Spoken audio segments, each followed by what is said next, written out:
Chen thought she was saving her dying sister when she signed the contract. Marriage with billionaire Alexander Stone. $5 million. For 2 years of pretending to be his wife, it seemed like a desperate but simple solution. But nothing about Alexander Stone is simple. What Maya doesn't know is that Alexander orchestrated her sister's medical crisis, manipulated her insurance, and tracked her every move before making his generous offer. What starts as a cold business arrangement slowly transforms into something that feels dangerously real until Maya discovers the truth about everything. Asterisk. Hey Dignity Stories Z family, get ready for a tale full of romance, surprises, and all the feels. You don't want to miss this one.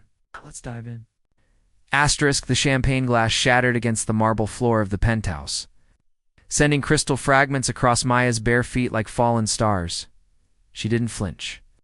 Pain had become a familiar companion over the past 18 months, and this particular sting felt almost comforting compared to the hollow ache in her chest. Get out. Her voice cut through the silence of the luxury apartment that had never felt like home. Alexander Stone stood frozen in the doorway, his usually perfect suit wrinkled, his steel-gray eyes wide with something that might have been panic if she didn't know better. Billionaires didn't panic. They calculated, manipulated, and destroyed. They didn't feel. Maya, let me explain. Explain what? She stepped forward, glass crunching beneath her feet, leaving tiny crimson trails on the white marble. Explain how you've been lying to me for 2 years, how there never was a grandfather, how Stone Industries was never in jeopardy.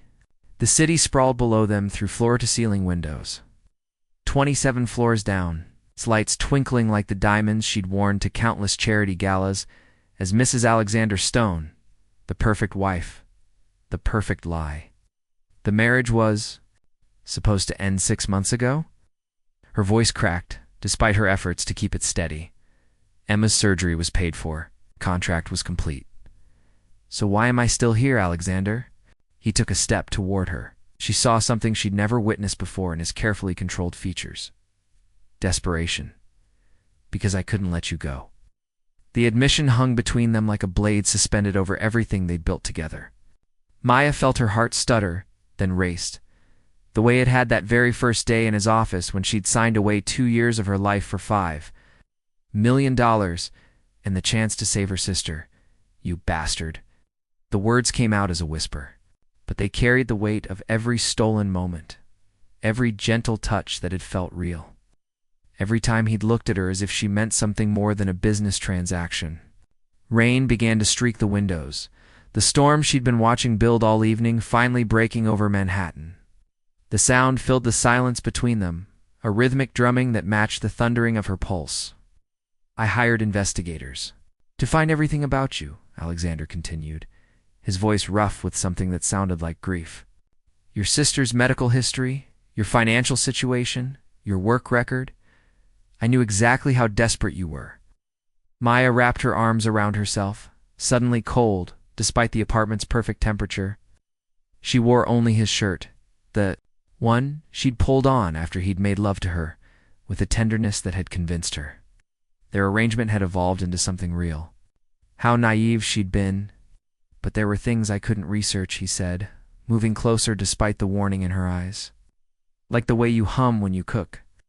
How you leave coffee rings on my first edition books because you're too lost in the story to use a coaster. The fact that you've never once asked me for anything beyond what we agreed to?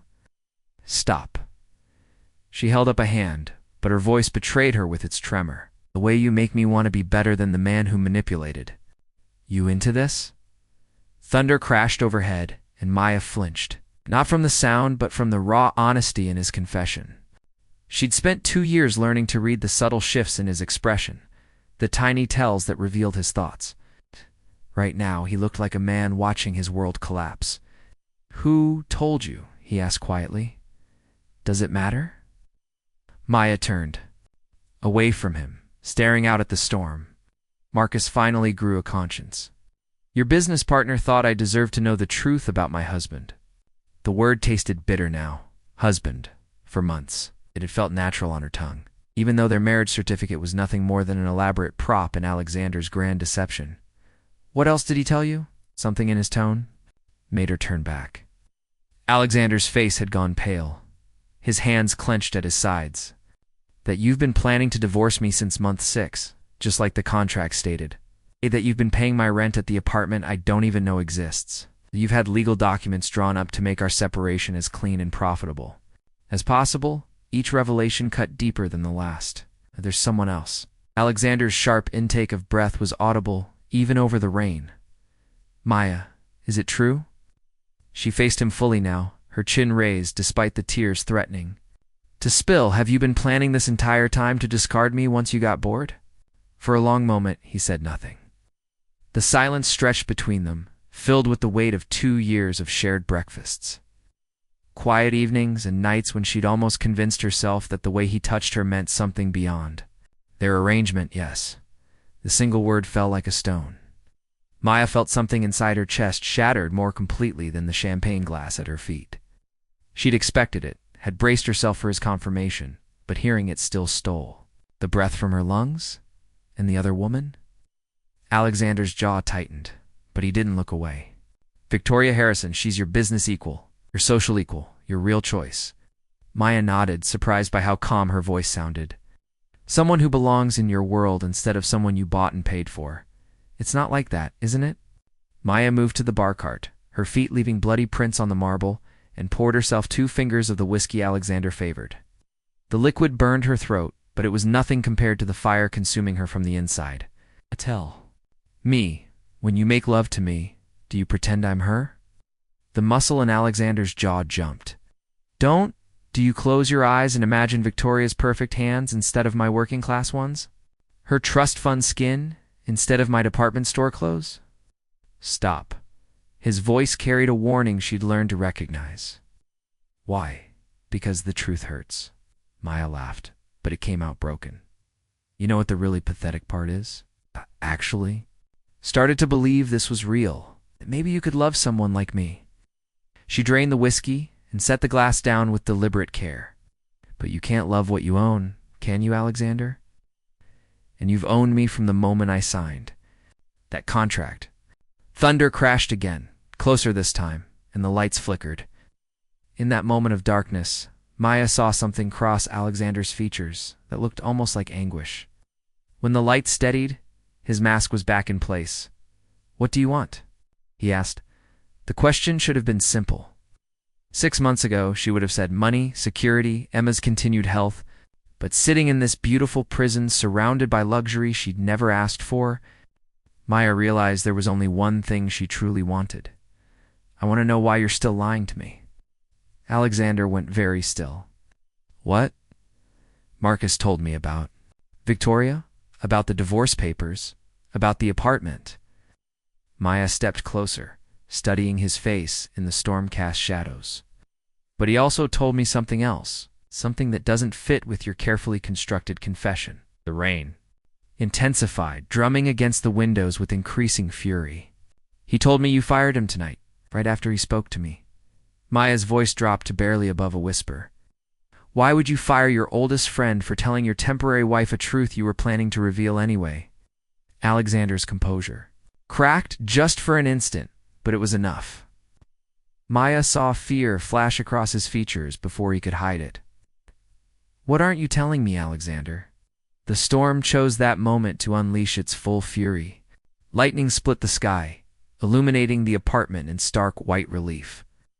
And in that brilliant flash, Maya saw something that made her blood run cold. On Alexander's desk, partially hidden beneath other papers, was a medical file with her name. On it, her hands began to shake as the implications crashed over her like the thunder overhead. Maya moved toward the desk like a sleepwalker, her feet leaving a crimson trail on the pristine marble.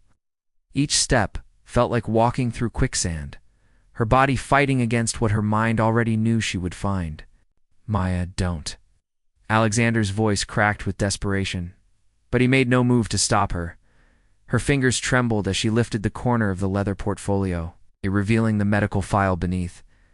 Dr. Elizabeth Morrison, Oncology. The letterhead made her stomach lurch. When? The word came out as barely a breath. 3 months ago, he had routine blood work done for the insurance policy. They found how long? Maya's voice grew stronger, edged with steel. Alexander stood frozen in the stormlight, looking more vulnerable than she'd ever seen him. 6 months. Wow. Maybe 8 if you start treatment immediately. Bah! The file slipped from her numb fingers, scattering. Papers across the floor. Test results, treatment options, prognoses. Her life reduced to clinical statistics and medical terminology. You've known for 3 months. She turned to face him, and the look in her eyes made him step backward. 3 months, Alexander. While I've been living in this beautiful lie, you've known I'm dying. The treatments are experimental, expensive, and largely ineffective for my particular type of leukemia. Maya had read enough medical literature during Emma's illness to understand the careful language doctors used when hope was thin. Same disease that almost killed my sister. Thunder rolled overhead, and the lights flickered again. In the unstable illumination, Alexander looked haunted. That's why you couldn't let me go. Understanding crashed over her like a physical blow. Not because you love me, but because you feel guilty. You can't divorce your dying wife. It would ruin your carefully crafted image. That's not true, isn't it? Maya laughed, the sound sharp and bitter in the elegant space. The great Alexander Stone, philanthropist and humanitarian, can't abandon his sick wife. What would the board think? What would the press say? She moved to the window, pressing her palm against the cold glass. 27 floors below, the city pulsed with life while hers slowly drained away. So you've been playing the devoted husband, all while planning to transition seamlessly to Victoria once I'm out of the picture. Maya's reflection stared back at her, pale and hollow-eyed. Very efficient, very you. You don't understand, then? Explain it to me. She whirled around, and Alexander flinched at the fury blazing in her eyes. Explain why my husband felt comfortable lying to me about my own mortality. Explain why you think you have the right to make decisions about my life, my death, my treatment. Alexander ran his hands through his perfectly styled hair, leaving it disheveled. Because I was trying to protect you. Protect me. Maya's voice rose to match the storm's intensity. From what? The truth? My own choices? From giving up? The words exploded out of him. From the look you have right now, like death is already reaching for you. I've seen that look before, Maya. I watched it consume my mother when she got her diagnosis. The admission hung between them, raw and bleeding. Maya had seen the photographs of Alexander's parents, had wondered about the tragedy. That made him so controlled, so determined to manipulate every variable in his life. Your mother had cancer, pancreatic, stage 4. She died 8 months after diagnosis. Alexander's voice went flat, emotionless, in the way it did when he discussed business deals gone wrong. I was 17. Watched her waste away in hospital. Beds that cost more per day than most people made in a month? Alexander, she gave up fighting the moment she heard the prognosis. Just surrendered, and I swore. I would never watch someone I cared about do that again. The confession should have softened something inside her, but Maya felt only a deeper anger building in her chest. So you decided to play God with my life? I decided to give you time. Time to live without that shadow hanging over you. Time for the treatments to work? Time for what? Maya stepped toward him, her bare feet silent on the marble. For you to control how I spend my last months? For you to decide what I should know about my own body? Lightning split the sky again, and in its harsh light, Alexander looked older than his 34 years. I've been funding research, he said quietly. 3 different labs, working on treatments for your specific markers. There's a team in Switzerland that thinks stop. Maya held up her hand. Just stop. She walked to the bar cart and poured. Another whiskey, this one larger than the last. The alcohol burned, but it helped steady her voice. Do you know what the cruelest part of all this is? She didn't wait for his answer. For the past 3 months, I've been the happiest I've ever been. I thought my fake marriage was becoming real. I thought maybe I'd found something worth fighting for. Alexander's face crumpled. Maya, I actually started planning a future with you. A real future past our contract. She laughed bitterly. I was going to tell you tonight that I didn't want the divorce, that I wanted to try making this work. The whiskey glass trembled in her hand as the full weight of her delusion settled over her. But you were never planning a future with me, were you? You were planning a graceful exit strategy, a way to transition from your dying charity case to your appropriate replacement. Victoria means nothing to me, but I mean nothing to you either. Maya set down her glass with deliberate care. I'm just another problem to be managed, another variable in your perfectly controlled life. That's not. The sharp ring of Alexander's phone cut through his protest. He glanced at the screen, and Maya saw his face go white. Answer it, she said. Maya, answer it, Alexander. Let's see what crisis requires the attention of the man who can't even be honest with his dying wife. With visible reluctance, he swiped. To answer, Stone? Maya couldn't hear the voice on the other end, but she watched Alexander's expression grow increasingly grim. How long ago, he asked. Are you certain? A pause. No, don't do anything until I get there. He ended the call and stood for a moment, staring at the phone in his hand. What is it? Maya asked, though part of her didn't want to know. This night had already shattered every illusion she'd built around their marriage. Alexander looked up, and the expression in his eyes made her take an involuntary step backward. That was hospital security. Someone broke into the oncology wing at Mount Sinai 20 minutes ago. Maya's blood turned to ice. Emma. The intruder accessed patient files. Several were taken, including Alexander's. Voice failed him, including Emma's. Maya was already moving toward the bedroom, adrenaline cutting through the fog of alcohol and shock. Someone knows about her. Connection to me, about the original reason for our marriage. Maya, wait. Alexander caught her arm as she passed him. It might not be related to us. Hospital break-ins aren't uncommon, don't. She jerked away from his touch. Don't you dare try to manage this crisis too. You don't try to protect me from another truth you think I can't handle. She paused in the bedroom doorway, looking back at the man who had been her husband, her lover, her most elaborate lie. Whoever did this, they know everything, don't they? About Emma, about her fake marriage, about my condition. Maya's voice was eerily calm, and they're going to use it to destroy you. Alexander's silence was answer enough. Maya grabbed her clothes. From the floor where they'd been hastily discarded hours earlier, when she'd still believed in the fiction of their love. Where are you going? Alexander asked. To the hospital? To protect my sister from the consequences of your lies? On her jeans with shaking hands. Unlike you, I don't abandon the people I claim to care about. Maya, please. It's not safe. Let me handle this. She stopped dressing and looked at him fully. This man who had bought her desperation and paid for it with deception, handle it. Maya's laugh was sharp as broken glass. Like you handled telling me I'm dying? Like you handled being honest about Victoria? Like you handled respecting my right to make my own choices? Alexander flinched as if she'd struck him. You're right. About one thing, Maya continued, pulling on her shirt. I'm dying. But I'm not dead yet. And I won't let you turn my sister into collateral damage for whatever enemy you've made.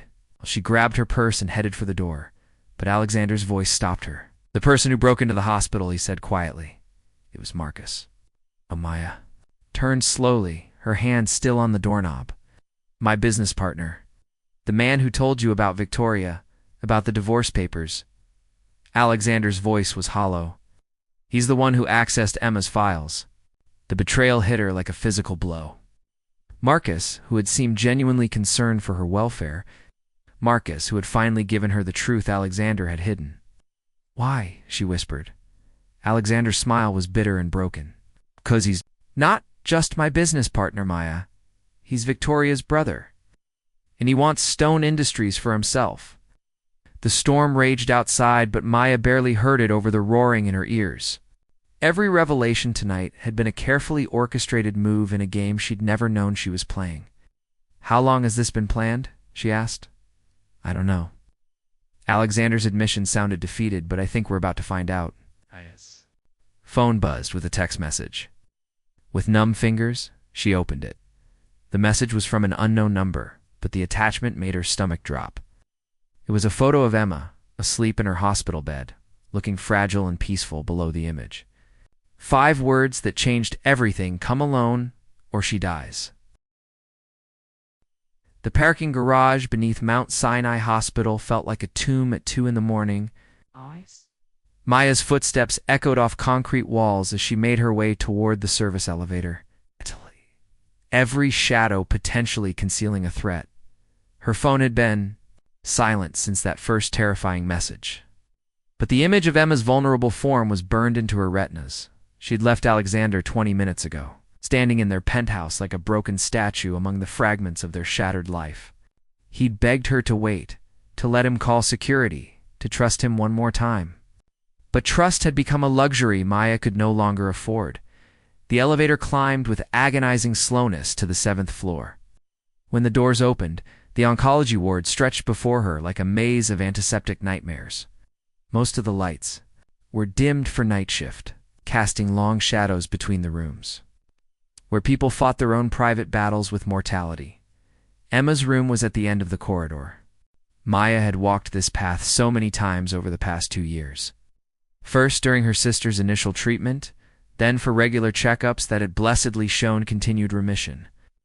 Tonight, each step felt like walking through quicksand. The door stood partially open. Maya pushed it wider, her heart hammering as she stepped inside. Emma lay exactly as she had in the photograph, her pale hair spread across the pillow like spun gold. At 19, she looked impossibly young, her face smooth and peaceful in sleep. The machines monitoring her vital signs beeped softly in the quiet room. She's beautiful. Maya spun around to find Marcus Wells standing in the shadows near the window. He looked different than she remembered from the handful of social events where they'd met. Gone was the polished businessman in expensive suits. This version of Marcus wore dark clothes that made him blend with the shadows and his usual charming smile had been replaced by something cold and calculating. Marcus. Maya kept her voice steady, despite the fear clawing at her throat. I'm here. Now let Emma go. Let her go. Marcus laughed softly, careful not to wake the sleeping girl. Maya, dear, your sister isn't going anywhere. She's exactly where she needs to be. What do you want? Marcus moved away from the window, and Maya saw he held a tablet in his hands. The screen showed what looked like financial documents, columns of numbers that meant nothing to her, but everything to men, like Alexander. I want what should have been mine from the beginning. Marcus's voice carried a bitterness that surprised her. Stone Industries. The empire that Alexander built on the graves of better men. I don't understand. Of course you don't. Marcus set the tablet on Emma's bedside table, next to the flowers Maya had brought yesterday. You're just the pretty distraction, aren't you? The convenient wife who made Alexander look human enough to secure those crucial family values investors? Maya's stomach lurched. That's not why he married me, isn't it? Marcus pulled a chair closer to Emma's bed and sat down, as if settling in for a long conversation. Did my dear business partner tell you about the Malaysian deal? The one that required approval from the Chang family syndicate? Maya remained silent, but Marcus continued as if she'd answered. Traditional values, they insisted. No contracts with unmarried men, no business with playboys who change women like suits. Marcus's smile was razor sharp. Alexander needed a wife, and fast. Someone believable. Someone desperate enough to play the part convincingly. He told me about his grandfather's will. Alexander's grandfather died when he was 12. Marcus's words hit Maya like physical blows. There was no inheritance clause, no board meeting, no family pressure. There was only a $3 billion deal that required a stable, married man at the helm. Maya felt the blood drain from her face. Another lie. Another manipulation. How many more layers of deception would she have to peel away before she reached something true? But that's not even the best part, Marcus continued conversationally. Do you want to know what really happened the night you signed that contract? Maya's silence seemed to amuse him. Alexander and I had just finished dinner with the Chang representatives. They'd made their requirements crystal clear, and we had exactly 6 weeks to produce a suitable wife or lose the deal. Marcus leaned forward, his eyes glittering with malicious pleasure. I suggested hiring an actress, someone professional who could handle the scrutiny. But Alexander, brilliant Alexander, had a better idea.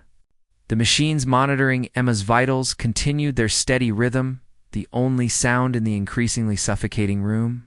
You'd been tracking your sister's medical bills for months. Did you know that?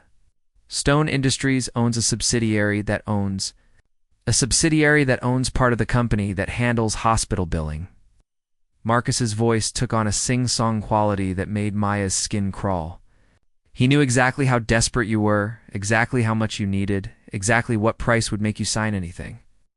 Maya gripped the back of the chair beside her, needing something solid to keep her upright.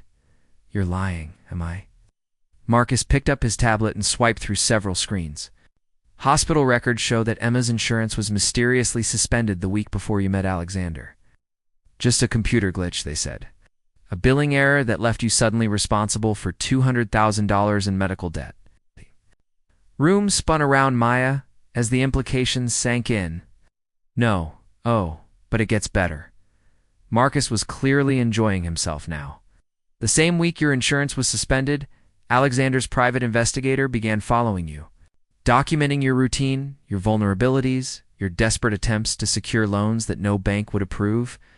Maya remembered that week with horrible clarity, the sudden panic when Emma's treatment was suspended, the frantic calls to insurance companies, the sleepless nights, wondering how she could possibly raise enough money to save her sister's life. He orchestrated it all, she whispered, every single detail. Marcus set the tablet aside and leaned back in his chair. Right down to the specific amount he offered you. $5 million. Exactly what Emma's complete treatment would cost, with enough left over to ensure her continued care. Not a penny more, not a penny less. Maya's legs gave out, and she sank into the chair she'd been gripping. The magnitude of Alexander's manipulation crashed over her like a tsunami. Not just the marriage, not just the lies about his grandfather, but the very crisis that had driven her to him in the first place. Why are you telling me this? She managed to ask. Marcus's expression shifted, becoming more serious. Because I need you to understand exactly what kind of man you married. What kind of man has been controlling your life, your sister's life, for the past 2 years.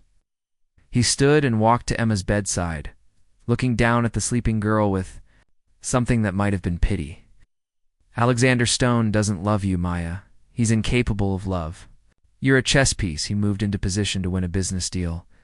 And when you're no longer useful, Marcus shrugged. Terminal cancer does provide a convenient exit strategy, doesn't it? The words hit Maya like physical blows, each revelation more devastating than the last. But underneath the shock and betrayal, something else was building. Anger, pure. White-hot fury at being manipulated, controlled, and discarded. What do you want from me? She asked again, her voice steadier now. Marcus smiled, and this time it looked genuinely pleased. I want you to help me destroy him. How asterisk the Chong deal is up for renewal in 2 weeks. $3 billion hangs in the balance, and the Chong family still values traditional morals above profit margins. Marcus pulled out a thick folder and set it on Emma's bed table. These are divorce papers. Sign them, and make sure the Chang family knows that Alexander Stone's marriage was a fraud from day one. Maya stared at the documents without touching them. And if I refuse?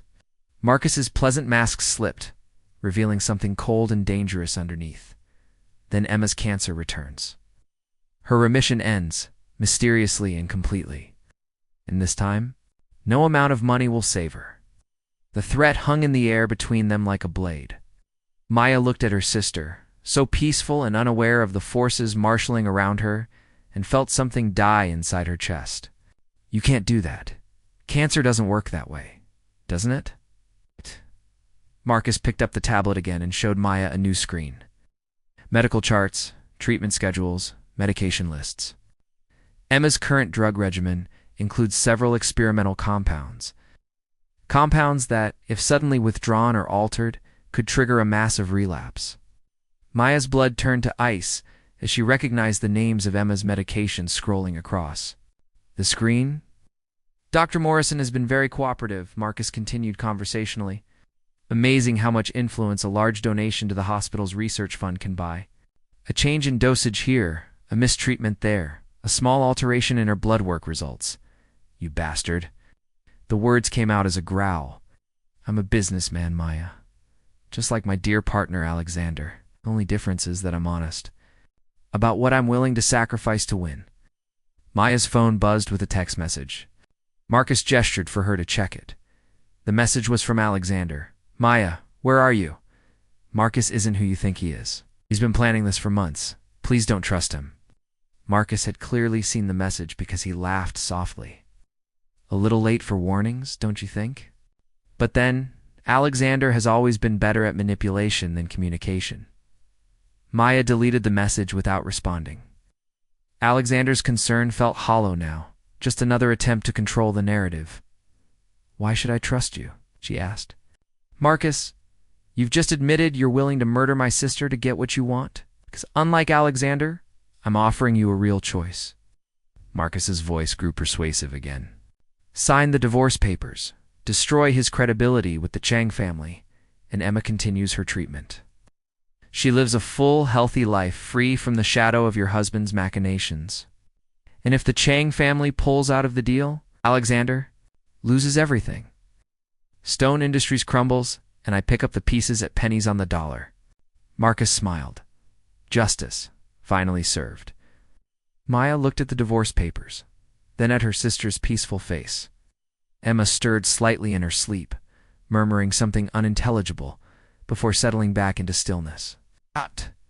There's something else, Marcus said, his voice dropping to barely above a whisper. Something about your medical condition that Alexander hasn't told you. Maya's attention snapped back to him. What the experimental treatment he's been funding. The research labs in Switzerland. Marcus's smile was sharp as a scalpel. They've been using Emma's medical data without consent. Her specific genetic markers, her response to treatment, her recovery patterns. You and your sister have the same rare mutation that makes your cancer so aggressive. The room tilted around Maya. What are you saying? It's saying that Alexander has been using Emma as a test subject to find a cure for you. Every medication she takes, every treatment she receives, it's all been designed to give him data about your condition. Marcus leaned closer. He's been experimenting on your sister to save his wife. Maya felt the last of her illusions crumble. Emma's miraculous recovery, her sustained remission, the cutting-edge treatments that had seemed too good to be true. Of it had been part of Alexander's grand design. Her phone buzzed again. It's time the message made her blood freeze. Maya. Marcus has Emma. He's not negotiating his planning to kill her tonight. Whether you sign the papers or not, you have to. Get out of there now. She looked up to find Marcus watching her with predatory patience. Time to choose, Maya. Your sister's life or your husband's empire? Maya stared at the divorce papers, her hand trembling as she reached for the pen Marcus offered. But as her fingers closed around it, Emma's eyes fluttered open. Maya? Sister's voice was weak but alert. What's going on? Who is that man? Marcus's smile disappeared, replaced by something far more dangerous. He reached into his jacket, and Maya saw the glint of metal. I'm sorry, he said, sounding genuinely regretful. But this has gotten too complicated. Maya threw herself between Marcus and Emma's bed just as the hospital room door exploded inward. Alexander burst through, followed by 2 security guards, and a woman Maya had never seen before. Elegant, with ice-blue eyes and platinum hair pulled back in a severe bun. Victoria Harrison. Even in the chaos of the moment, Maya recognized Alexander's supposed replacement from the society pages. Get away from them, Marcus. Alexander's voice carried a deadly calm that made the air in the room crackle with tension. Marcus kept the gun trained on Maya, his pleasant mask completely gone now. Hello, partner. You're just in time to watch your empire collapse. Emma Maya whispered without taking her eyes off the weapon. Close your eyes and don't move. Her sister, still weak from sleep and medication, pressed herself deeper into the hospital bed, her face pale with fear, but her eyes trusting as they fixed on Maya. This is between us, Alexander said, taking a careful step into the room. Maya and Emma go. Is it? Marcus laughed, the sound sharp and bitter. Because from where I'm standing, this looks like exactly what it's always been about. You and your precious possessions. Victoria moved to Alexander's side, and Maya was shocked to see genuine worry in the other woman's expression as she looked between Marcus and the gun. "Marcus, please." Victoria's voice was softer than Maya had expected. "This isn't what we agreed to, isn't it?" Marcus's attention flickered to his sister, and Maya saw her chance. She grabbed the tablet from Emma's bedside table and hurled it at Marcus's gun hand. The device struck his wrist, sending the weapon skittering across the floor. Alexander lunged forward, but Marcus was faster than his civilized appearance suggested. He rolled behind Emma's bed, using the medical equipment as cover. "You always were too slow, Alexander," Marcus called out, breathing hard. "Like when we were kids, and I had to watch you inherit everything that should have been mine." "What are you talking about?" Maya demanded, her arm around Emma's shoulders as she tried to shield her sister from the chaos. Victoria answered, her voice thick, with what sounded like genuine regret. "Marcus and Alexander are half-brothers. They have the same father." The revelation hit Maya like another physical blow. "What?" "Richard Stone had an affair with my mother 28 years ago," Marcus said, emerging from behind the bed with his hands raised, but his eyes still dangerous. "But when she got pregnant, he chose his legitimate family over his bastard son. Left us with nothing while Alexander inherited billions." Alexander's face had gone ashen. "Marcus, I didn't know. Father never told you." Marcus's laugh was poisonous. "Of course not. Richard Stone was very good at keeping his secrets buried, just like his son." Maya felt the ground shifting beneath her again. Every truth tonight had been built on another lie, and she was beginning to wonder if she'd ever reach solid ground. "So this was never about business," she said slowly. "This was about revenge. This was about justice," Marcus corrected. "Alexander has spent his entire life taking what should have been mine. The company, the respect, the fortune, even you, me." Maya stared at him in confusion. "Do you think it was an accident that I'm the one who told you about Victoria? I'm the one who revealed Alexander's lies?" Marcus's smile returned, cold and calculating. "I've been watching you for months, Maya. Watching you fall in love with a man who sees you as property. Watching you waste away with a disease he could have treated from the beginning if he'd chosen to." Alexander stepped forward, his hands clenched at his sides. "What are you saying?" "I'm saying that the experimental treatment you've been funding, the one that's supposedly still in trials?" Marcus's voice dripped with malicious satisfaction. "It's been ready for human use for 8 months. But you've been keeping it from Maya, haven't you? Can't have your convenient wife getting healthy and demanding a real relationship." Maya felt the blood drain from her face. "Alexander." The silence stretched between them, filled with the steady beeping of Emma's monitors and the distant sounds of the hospital at night. Alexander's expression was a war between guilt and something that looked like genuine anguish. "Tell her," Marcus demanded. "Tell her how you've been letting her die slowly, so you can maintain control over when and how she leaves your life." "It's not like that," Alexander finally said, but his voice lacked conviction. "Then what is it like?" Maya stood, her hands shaking with rage. "Because I'm really tired of finding out the truth about my own life from everyone except my husband." Alexander looked at her with eyes that held too much pain for her to process. "The treatment exists, but it's not guaranteed to work, and the side effects are mine to choose," Maya finished, her voice deadly quiet. "Just like my death is mine to choose, just like my life should have been mine to choose." Victoria stepped forward, her elegant composure cracking. "Maya, I think you should know something else. About Alexander and me." "Victoria, don't," Alexander warned. "She deserves the truth." Victoria's voice was firm. "There is no relationship between Alexander and me. There never has been. I'm gay, and I've been in a committed relationship with the same woman for 5 years." Maya stared at her, trying to process this latest revelation. "Then why?" "Because my brother asked me to play a role. To be the other woman who would drive you away when Marcus was ready to make his move." Victoria's voice was thick with shame. "I thought it was just about business, about corporate espionage. Didn't know about Emma, about your illness, about any of this. Marcus's face twisted with fury. Victoria, you stupid no? Victoria turned on her brother with surprising venom. This has gone too far, Marcus. I won't be part of murdering innocent people for your revenge fantasy. The room fell silent, except for Emma's labored breathing.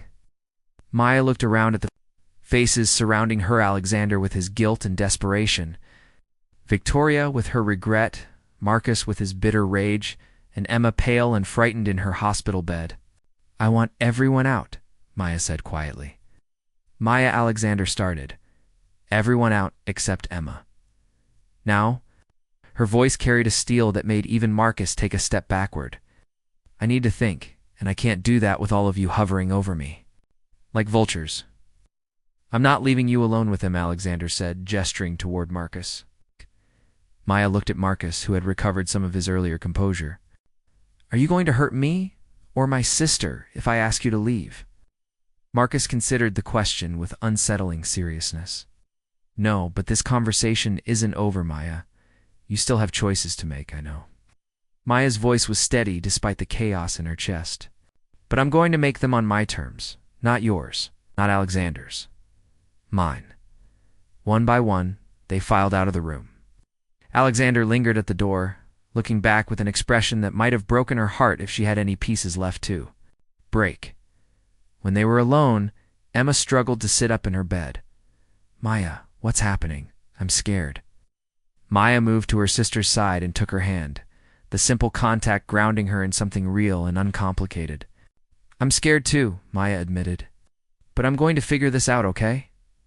I'm going to fix this. Emma squeezed her fingers. Is it true what that man said about Alexander lying to you? Maya felt tears threaten for the first time all night. Yes, and you're really sick. Like I was. Yes. Emma was quiet for a long moment, processing this information with the resilience that had carried her through her own battle with cancer. Do you love him? Emma asked finally. The question should have been simple. 3 hours ago, Maya would have answered without hesitation, but now surrounded by the wreckage of every truth she'd believed in, she found herself searching for something solid to hold on to. I love who I thought he was, Maya said slowly. But I don't know if that person ever existed. Emma nodded with the wisdom that illness had forced upon her too young. Maybe the person you love is still in there under all the lies. Maybe he's just lost. Maya looked toward the door where Alexander had disappeared, then back at her sister's earnest face. Maybe, she said, but I can't save someone who won't save himself. And I can't love someone who won't let me make my own choices about my own life. Emma squeezed her hand again. So what are you going to do? Maya stood and walked to the window, looking out at the city lights that had seemed so beautiful from Alexander's penthouse, and now looked cold, distant from this sterile hospital room. I'm going to do something none of them expect, she said finally. I'm going to take control of my own story. She turned back to Emma with a smile that was equal parts determination and recklessness. But first, I'm going to make them all pay for thinking they could write it for me. Emma's answering smile was fierce despite her pallor. What do you need me to do? Just trust me, Maya said, pulling out her phone. And maybe say a prayer that I'm not about to make the biggest mistake of my very short life. She scrolled through her contacts until she found the number she needed, then hit dial. Dr. Morrison? It's Maya Stone. I know it's late, but I need to know everything about the treatment Alexander has been hiding from me. As Maya listened to her oncologist's shocked voice on the other end of the line, she began to formulate a plan that would either save her life or destroy it completely. Either way, it would be her choice. The Chang family's conference room occupied the entire 42nd floor of the Meridian Tower, its floor-to-ceiling windows offering a panoramic view of Manhattan that rivaled Alexander's penthouse. But Maya barely noticed the cityscape as she sat across from James Chang and his 3 adult children, her hands steady on the mahogany table, despite everything that had led to this moment. It had been 72 hours since the confrontation at the hospital. 72 hours of phone calls, legal meetings, careful orchestration of the most important gamble of her life. Dr. Morrison had been surprisingly forthcoming once Maya had explained the situation, providing her with detailed information. about both her condition and the treatment Alexander had been withholding. The experimental drug was indeed ready for human trials, an 85% success rate in early testing. But more importantly, Dr. Morrison had revealed something that neither Alexander nor Marcus knew. Maya's particular genetic markers made her an ideal candidate for a new treatment protocol that could not only cure cancer, but potentially prevent its return entirely. The same protocol that had been keeping Emma in remission. Mrs. Stone. James Cheng's voice was carefully neutral, but Maya could see the curiosity in his eyes. When you requested this meeting, you mentioned that you had information relevant to our business relationship with Stone Industries. Maya nodded, her decision crystallizing in the morning light streaming through the windows. I do. But first I need you to understand that everything I'm about to tell you is the truth. Not the convenient version, not the version that protects anyone's interests, but the actual truth. She opened the folder she'd brought with her, revealing documents that had taken her 3 days to compile with the help of Victoria Harrison, who had proven unexpectedly willing to make amends for her role in Marcus's scheme. My marriage to Alexander Stone was a business arrangement. A contract marriage designed specifically to meet your requirements for dealing with stable, family-oriented partners. The Cheng family exchanged glances, but James gestured for her to continue. However, Maya continued, her voice gaining strength. What Mr. Cheng doesn't know is that my husband has been systematically manipulating not just me, but several other parties in order to maintain control over this business relationship. She slid a set of documents across the table. These are medical records showing that Alexander Stone deliberately caused my sister's insurance to be suspended, creating the financial crisis that forced me to accept his marriage proposal. James Cheng's expression darkened as he reviewed the papers. This is quite serious, Mrs. Stone. It gets worse. Maya handed over another set of documents. Marcus Wells, Alexander's business partner, is actually his half-brother and has been planning to sabotage Stone Industries from within. He's been using insider information to manipulate stock prices and undermine the company's stability. You're telling us this? Why? Linda Cheng, James's eldest daughter, spoke for the first time. If you're trying to protect your husband, I'm not trying to protect anyone, Maya interrupted. I'm trying to do something that apparently no one else, in this situation, is capable of telling the truth and accepting the consequences. She pulled out the final document in her folder, the one that had taken the most courage to prepare. This is a dissolution of my marriage contract with Alexander Stone. As of this morning, I am no longer his wife in any legal sense. Maya's voice remained steady despite the magnitude of what she was revealing. I'm also prepared to testify to the fraudulent nature of our marriage if the Cheng syndicate chooses to pursue legal action. The silence in the room was deafening. Maya could hear her own heartbeat as she waited for their response. You're aware, James Cheng said slowly, that by revealing this information, you're likely destroying any chance of financial security from your marriage? Yes. And that you're potentially exposing yourself to legal consequences as a willing participant in this deception? Yes. Then why are you here, Miss Chen? He corrected himself, using her maiden name. Maya stood and walked to the windows, looking down at the city that had been her home for the past 2 years. Somewhere down there, Alexander was probably in his office, unaware that his carefully constructed world was about to collapse.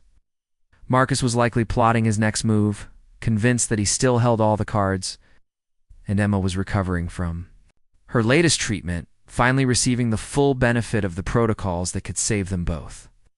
Because I'm dying, Maya said simply, turning back to face the Cheng family. I have leukemia and I have perhaps 6 months left without treatment.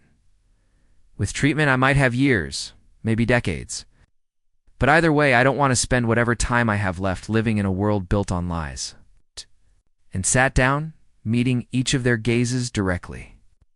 I'm here because you deserve to know the truth before you make any decisions about your business, relationship with Stone Industries, and because I believe that if we're going to build something new from the ashes of this deception, it needs to be built on honesty. James Cheng set down the documents and studied Maya with shrewd eyes. What exactly are you proposing, Ms. Chen? I'm proposing that we work together to clean up this mess. Help me ensure that Emma continues to receive the medical care she needs. And I help you restructure your business relationship with Stone Industries in a way that removes both Alexander and Marcus from positions of power. And what do you get out of this arrangement? Maya smiled for the first time in days, and it felt genuine. I get to choose my own ending. The meeting lasted another hour, with the Chang family asking detailed questions about the evidence Maya had compiled and the legal implications of various courses of action. When they finally shook hands on a preliminary agreement, Maya felt lighter than she had in months. She was walking toward the elevator when her phone buzzed with a text from Alexander. Maya, please, we need to talk. Let me explain everything. She deleted the message without responding and was about to put her phone away when it rang. Victoria Harrison's name appeared on the screen. Victoria, Maya answered. How did it go? Marcus has been arrested. Victoria's voice was tight with emotion. The FBI raided his office this morning. Apparently, your information about the stock manipulation was exactly what they needed to move forward with charges they've been building for months. Maya felt a complex mix of satisfaction and sadness. And Alexander? He's not taking it well. He's been calling everyone, trying to find out where you are, trying to understand why you won't talk to him, because I don't have anything left to say to him. There was a pause. Maya, I know I have no right to ask this, but would you consider giving him one chance to explain? Not as someone trying to manipulate you, but as someone who might actually love you, despite being terrible at showing it. Maya stepped into the elevator and hit the button for the ground floor. Victoria, can I ask you something? Of course. When you pretended to be interested in Alexander, when you played the other woman in Marcus's scheme, did you ever think about what that would do to me? Did you consider that I was a real person who might get hurt? Victoria's silence stretched long enough that Maya thought she might not answer. Yes, Victoria said finally. I thought about it, and I did it anyway because I was more concerned about my brother's feelings than yours. And I will regret that for the rest of my life. Maya nodded, even though Victoria couldn't see her. Thank you for being honest, Maya. I have to go. I have a treatment appointment. Maya ended the call and stepped out of the elevator into the bright autumn afternoon. The October air was crisp and clean, carrying the promise of change that seemed to echo the transformation happening in her own life. Her phone rang again, almost immediately. This time, it was Emma. Maya. Dr. Morrison says you're starting the new treatment today. Are you nervous? Terrified, Maya admitted, hailing a taxi, but also hopeful, which is something I haven't been in a long time. I'm proud of you, Emma said softly. For choosing to fight? I'm not fighting for me anymore, Maya said, settling into the back seat of the cab and giving the driver the address for Mount Sinai. I'm fighting because I want to see what kind of person I can become when I'm not living someone else's version of my life. The taxi pulled into traffic, carrying her toward an uncertain but chosen future. Maya's phone buzzed one more time with a message from Alexander. I love you. I know I've given you no reason to believe that, but it's true. I hope someday you can forgive me for being too afraid to love you the way you deserved. Maya read the message twice, then typed back, Love isn't control, Alexander. Forgiveness isn't the same as forgetting. I hope you find peace, but I can't be the one to give it to you. She hit send and then turned off her phone entirely. 6 months later, as Maya stood in her new apartment, sunlight streaming through windows that she had chosen, looking out at a view that belonged to her alone. The treatment had been successful, beyond everyone's expectations. Her cancer was in complete remission. Dr. Morrison was cautiously optimistic that the new protocol had eliminated the genetic factors that made her susceptible to relapse. Emma was thriving. Back in college. And pursuing a degree in oncology research, she visited often, bringing stories of her classes and her new boyfriend, who made her laugh in a way that reminded Maya how precious, genuine happiness could be. Maya had started her own marketing consultancy, working with small businesses and nonprofits instead of billionaires with hidden agendas. The work was challenging and rewarding in ways that her old job had never been. and she found herself looking forward to each new day with an enthusiasm that felt foreign and wonderful. She rarely thought about Alexander anymore.